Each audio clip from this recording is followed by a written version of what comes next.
विद्यार्थी मित्रमैत्रिणींनो, बुल्सआय अकॅडमीमध्ये आपलं सर्वांचे स्वागत आहे। या व्हिडिओमध्ये एक महत्त्वपूर्ण अपडेट आहे, ती आहे नागपूर महानगरपालिकेची जाहिरात आलेली आहे महानगरपालिकेची।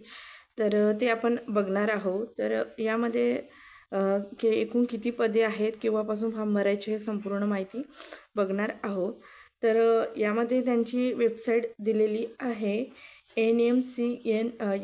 nmcnapkur.government.in या संकेतस्थळावर ऑनलाईन अर्ज करायचे आहे। तर कोणत्या तारखेपासून ऑनलाईन अर्ज सुरू होत आहेत, तर 26 ऑगस्ट 2025 पासून तर 9 सप्टेंबर 2025 पर्यंत ऑनलाईन पद्धतीने अर्ज स्वीकारण्यात येणार आहे। आणि अर्जाची परिपूर्ण अर्ज सादर करण्याची अंतिम तारीख आहे तर 9 सप्टेंबर 2025 आहे। ऑनलाईन शुल्क भरण्याचा दिनांक सुद्धा तोच आहे। परीक्षेकरिता प्रवेशपत्र उपलब्ध होण्याचा दिनांक आणि ऑनलाईन परीक्षेचा दिनांक हे त्यांची nmcnapkur.government.in हे जे संकेतस्थळ आहे यावर ते उपलब्ध होणार आहे। तर ते कोणते पद आहेत ते आपण या ठिकाणी बघणार आहोत। तर हे एक्झाम हे यामध्ये दिलेलं आहे की परीक्षा व त्यापुढील निवड प्रक्रियेचे सविस्तर वेळापत्र त्यांच्या संकेतस्थळावर देण्यात येईल। जे महत्त्वपूर्ण आहे तेच मी इथं वाचत आहे। तर एकूण म्हणजे कोणते पद आहेत, तर बघा, कनिष्ठ लिपिकचे पद आहेत एकूण 60, विधी सहाय्यक 6 पद आहेत,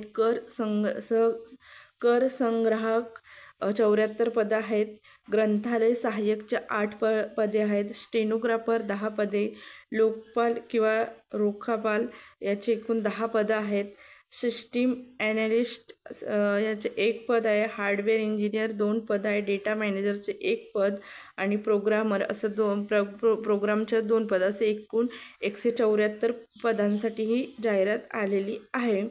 तर हे जी जाहिरात आहे तर त्यासाठी म्हणजे आरक्षण कशा पद्धतीने दिलेलं आहे ते म्हणजे बघायचे आहे।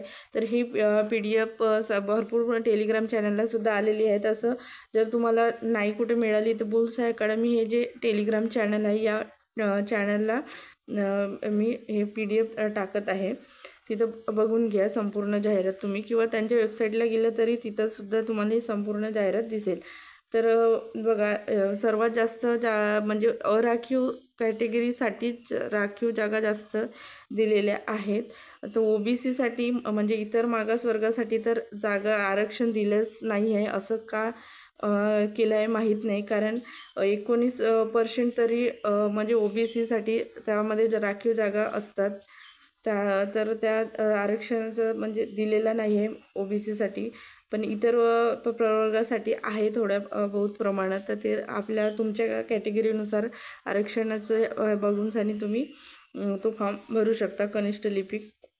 त्यानंतर आहे विधी सहाय्यक, यांच्यामध्ये सुद्धा OBCसाठी फक्त 1 पद आहे, सर्वसाधारण OBCसाठी आरक्षण फक्त 1 पद। इतर मागास प्रवर्गासाठी तर आरक्षण नाही, कारण यामध्ये जागा कमी आहेत, त्यामुळे एकूण 6 जागा आहेत, त्यामुळे हे आहे। त्यानंतर कर संग्रहक याच्यामध्ये सुद्धा OBCसाठी म्हणजे इतर मागास वर्गासाठी 0 जागा आहेत आणि ओपन म्हणजे अराखीवसाठी सर्वात जास्त जागा आहेत।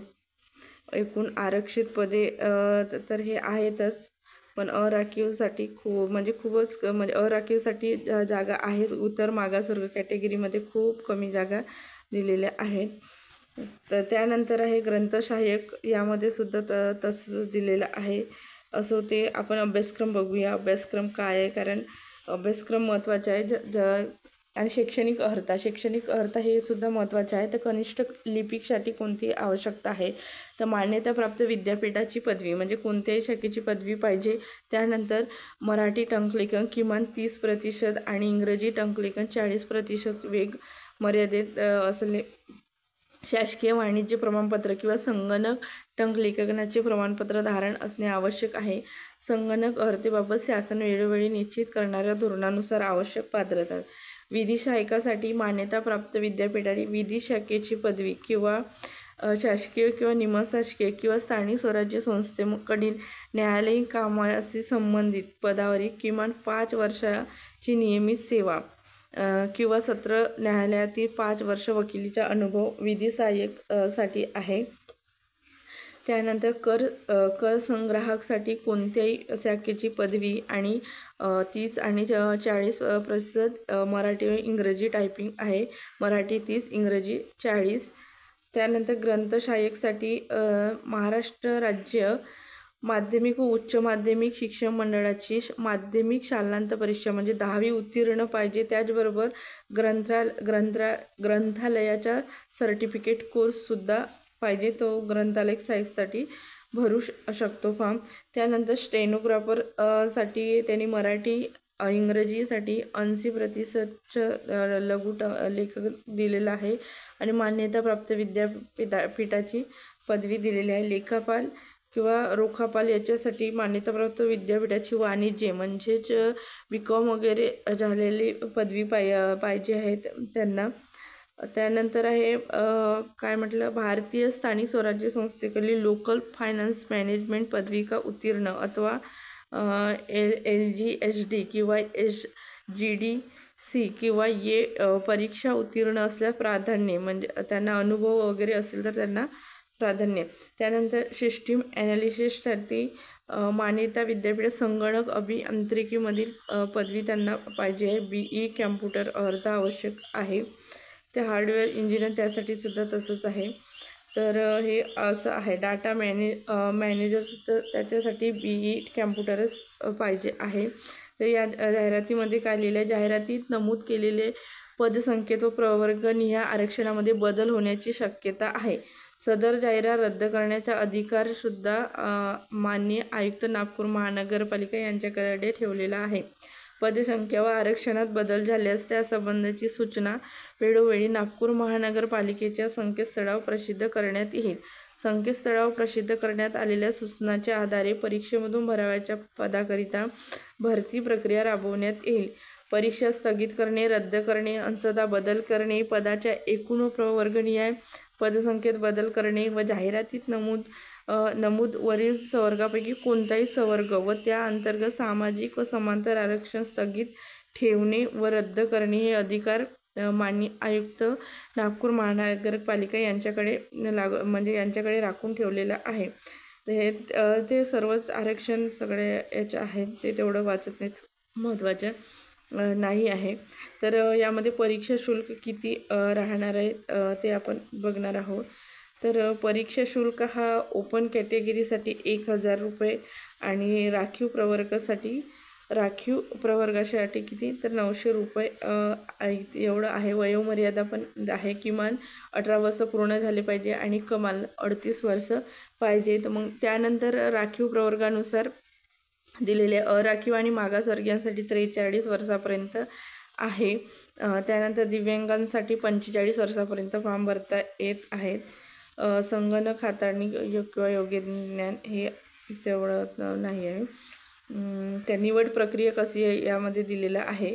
जाहिरातीमध्ये नमूद अर्हता किंवा पात्रतेविषयक अटी किमान असून किमान अर्हता धारण करणे आवश्यक म्हणून उमेदवार शिफारसीसाठी पात्र ठरणार नाही. निवडीची पद्धत, तर परीक्षा होणार आहे वस्तुनिष्ठ बहुपर्यायी स्वरूपाची. तर ते लेखी परीक्षेमध्ये किमान 50% गुण मिळवणे आवश्यक राहील. अनुसूचित जाती जमाती, इतर मागासवर्गीय, सामाजिक आणि शैक्षणिक मागासवर्ग, आर्थिक दुर्बल घटक, इतर मागासवर्गीय उमेदवारांनी 50% ऐवजी 45% मिळवण्याची अट आहे. ओपनसाठी 50% गुण आणि इतर कॅटेगरीचे 45% गुण मिळवणे आवश्यक आहे, अट आहे. लेखी परीक्षेत मागासवर्गीय उमेदवारांना 25% पेक्षा कमी गुण प्राप्त झाल्यामुळे पर्याप्त उमेदवार उपलब्ध न झाल्या जाहिरातीत नमूद केलेली पदे रिक्त राहत असली तरीही कोणत्याही परिस्थितीत किमान पात्र गुणाची टक्केवारी 45 पेक्षा कमी केली जाणार नाही. म्हणजे 45 पेक्षा कमी जर गुण घेतलं तर ते जागा तशीच ठेवलं जाईल, पण त्याच्यापेक्षा कमी मार्क घेणाऱ्या विद्यार्थ्याला घेतले जाणार नाही. गट क पदाकरिता 100 प्रश्न असलेली 200 गुणांची ऑनलाईन परीक्षा असणार आहे आणि या परीक्षेमध्ये प्रश्नपत्रिकेमध्ये एकूण 100 प्रश्न राहणार आहेत आणि प्रत्येक प्रश्नात 2 गुण असणार आहेत. कालावधी 2 तासाचा असणार आहे. उमेदवार कोणत्या प्रवर्गाचा आहे, कोणत्या आरक्षित पदाकरिता दावा केला आहे याचा विचार न करता सर्व पात्र उमेदवारांना सर्वसाधारण अराखीव पदासाठी प्रथम विचार करण्यात येईल. आणि म्हणजे प्रथम ओपन कॅटेगरीमध्ये विचार करण्यात येईल, मेरिटनुसार निकाल काढण्यात येईल आणि त्यानंतर ते आरक्षणामध्ये बसवण्यात येईल, आरक्षणात येत असतील तर. अंतिम निवड झालेल्या उमेदवाराची यादीसुद्धा त्यांच्या संकेतस्थळात इथं प्रसिद्ध करण्यात येईल.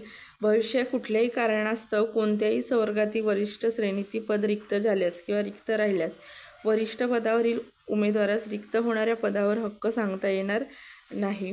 हे आहेत त्यांच्या काही अटी. परीक्षेचे स्वरूप तर हे कॅम्प्युटर बेस्ड एक्झाम होणार आहे. TCS द्वारे हे एक्झाम होणार आहे. बहुपर्यायी वस्तुनिष्ठ ऑनलाईन पद्धतीने परीक्षा होणार आहे. प्रत्येक सत्राचा एकूण कालावधी 2 तासाचा राहणार आहे. तर अभ्यासक्रम दिलेला आहे. कनिष्ठ लिपिक साठी अतांत्रिक पद आहे, त्यामुळे कॉमन अभ्यासक्रम आहे. मराठी 25 प्रश्न, इंग्रजी 25 प्रश्न, बुद्धिमत्ता चाचणी 25 आणि सामान्य ज्ञान 25 असा हा अभ्यासक्रम आहे. विधी सहाय्यकसाठी सुद्धा मराठी, इंग्रजी, बुद्धिमत्ता चाचणी, सामान्य ज्ञान आणि तांत्रिकसाठी म्हणजे त्यांच्या ते विधी म्हणजे आहे त्याच्यामधील तांत्रिक व 40 प्रश्न त्यांना आहेत. त्यानंतर कर संग्रह किंवा अतांत्रिक पदासाठी कॉमन अभ्यासक्रम आहे. मराठी, इंग्रजी, बौद्धिक चाचणी आणि सामान्य ज्ञान. त्यानंतर ग्रंथालय सहाय्यकसाठी मराठी, इंग्रजी, बौद्धिक चाचणी, सामान्य ज्ञान 25-25 मार्कासाठी आहेत. जे फक्त टेक्निकल पद आहे त्यांना 40 मार्कासाठी तांत्रिक आहे. तर अशा पद्धतीची ही जाहिरात आहे. कागदपत्रे सुद्धा अपलोड करायचे आहेत. या ठिकाणी दिलेले आहेत कोणते कागदपत्र अपलोड करावे लागतात ते. इतर एक्झामला जसं फॉर्म भरतो तसंच हाही फॉर्म भरायचा आहे. त्यानंतर इथं फीज, परीक्षा केंद्र निवड ते पण दिलेलं आहे. आणि हे महत्त्वाचं आहे की अराखीवसाठी 1000 रुपये फी भरायची आहे आणि मागासवर्गीय किंवा आर्थिक दुर्बल घटक किंवा अनाथांसाठी 900 रुपये. परीक्षा शुल्क ना परतावा आहे. माजी सैनिक उमेदवारासाठी परीक्षा शुल्क लागू नाही. तर अशी ही जाहिरात आहे. इतर महानगरपालिकेचे सुद्धा जाहिराती रोज आता येत आहेत. हळूहळू सगळ्या जाहिराती येत आहेत सगळं सरळ सेवेच्या.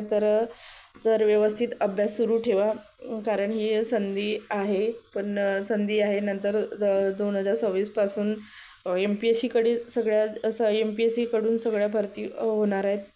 त्यामुळे हे ज्या सरळ सेवेच्या ज्या जाहिराती आहेत त्यांचा फायदा घ्या. जर तुम्ही त्या आरक्षणामध्ये बसत असाल, तुमच्या कॅटेगरीच्या जागा असतील तर तुम्ही फॉर्म भरू शकता आणि पद मिळवू शकता. हा व्हिडिओ इथंच थांबवते. धन्यवाद.